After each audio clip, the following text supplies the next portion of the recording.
নলবাৰী সমষ্টিৰ বাবে আজি বিকাশৰ এটা দিন আৰু এই আজিৰ দিনটোতে নলবাৰীত উপস্থিত হ'ব ৰাজ্যৰ জনপ্ৰিয় মুখ্যমন্ত্ৰী হিমন্ত বিশ্ব শৰ্মাই আৰু এই বিকাশৰ এদিনত ডক্টৰ হিমন্ত বিশ্ব শৰ্মাই তেওঁ কেইবাশ কোটি টকীয়া প্ৰজেক্ট ইয়াত যি প্ৰকল্প লৈছে প্ৰকল্পৰ শিলান্যাস আৰু আধাৰশিলা স্থাপন কৰিব আৰু এইখিনিতে আমি নিজ লেবৰ দৰ্শকসকলক জনাইছোঁ যে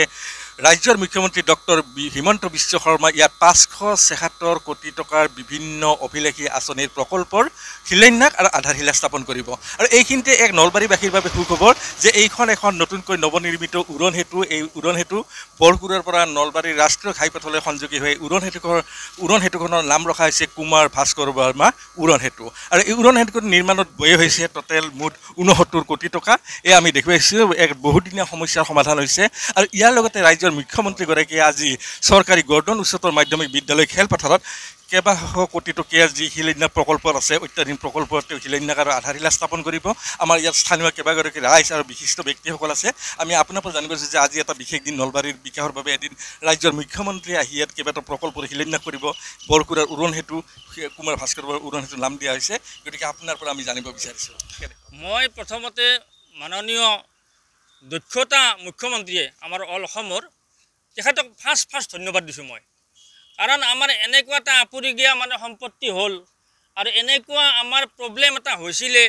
যে আজি এটা বেমাৰী এটা আনিব লগা হয় 2-3 ঘণ্টা মানে ৰেল ক্ৰছৰ কাৰণে ইয়াত ৰৈ থাকিব লাগে বেমাৰীৰ কি হৈ যায় কি নহয় মানে কোনো নিশ্চয়তা নাছিল এতিয়া আমি এনেকুৱা আনন্দিত হৈছোঁ যে আমাৰ মানে দক্ষতা মানে মুখ্যমন্ত্ৰীয়ে ডাঙৰীয়াই যিখিনি আমাক নলবাৰী ৰাইজক মানে এইটো এটা আপুৰুগীয়া সম্পদ মানে পূৰণ কৰিলে আৰু মানে আমাক যেনেকুৱা এটা উৎসাহ কৰিলে নিশ্চয়কৈ আমি তেখেতৰ কাৰণে আশীৰ্বাদ কৰিছোঁ আৰু যাতে ভৱিষ্যত যাতে নলবাৰী আকৌ বেছি উন্নতি কৰিব পাৰে তেখেতে তাৰ কাৰণেও আমি তেখেতৰ ওচৰত আমি মানে মংগল কামনা কৰিছোঁ ভগৱানৰ ওচৰত মানে এইখিনিয়ে মোৰ ক'বলগীয়া এই উৰণ সেতুখন আজি কিছু সময় পিছতে ইয়াত শিলান্যাস কৰাৰ লগতে ইয়াত উদ্বোধন কৰা হ'ব আপোনাৰ পৰা আমি জানিব বিচাৰিছোঁ মুখ্যমন্ত্ৰী আজি কেইবাটাও প্ৰকল্পৰ শিলান্যাস কৰিব এই উৰণ সেতুখনৰো শিলান্যাস কৰিব এই উদ্বোধন কৰিব আপুনি কি কয় হয় আজি এইখন আমাৰ বৰকুৰা নলবাৰী জিলাৰ বৰকুৰাৰ এই ঠাইটোত আজি ৰেলৰ যিটো ক্ৰচিং আছিলে এই ৰেলৰ ক্ৰচিংটোত আমাৰ বহুত অসুবিধা হৈ আছিলে এই অসুবিধাটোৰ কাৰণে মানুহে তাৰমানে বহুত সময় ৰখি থাকিব লাগে আৰু ইয়াতে বহুত এক্সিডেণ্টো হৈছিলে আগতে গতিকে মানুহে বহুত অসুবিধা পাইছিলে কিন্তু এতিয়া এই উৰণ সেতুখন হোৱাৰ পিছত আজি এই উদ্বোধনী কৰিব আমাৰ মাননীয় মুখ্যমন্ত্ৰী আমাৰ হিমন্ত বিশ্ব শৰ্মাদেৱে গতিকে আৰু জয়ন্ত মল্ল বৰ্মন বৰুৱা ডাঙৰীয়াক আমি ধন্যবাদ জনাইছোঁ এই যিখন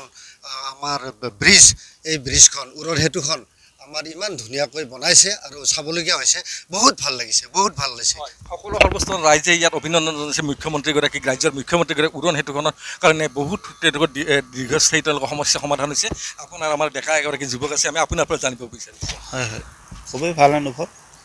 আচলতে এইখন অভাৰব্ৰিজ আমাৰ বহুদিন আগতেই আচলতে প্ৰয়োজন আছিলে যদিও কোনো সেই সময়ৰ মুখ্যমন্ত্ৰী বা বিধায়কে ইয়াতে মানে এইটো ইমান বেছি অনুভৱ নকৰিলে কিন্তু বৰ্তমানৰ দক্ষ মন্ত্ৰী তথা মুখ্যমন্ত্ৰী তেখেতসকলৰ প্ৰচেষ্টাত এইখন হ'ল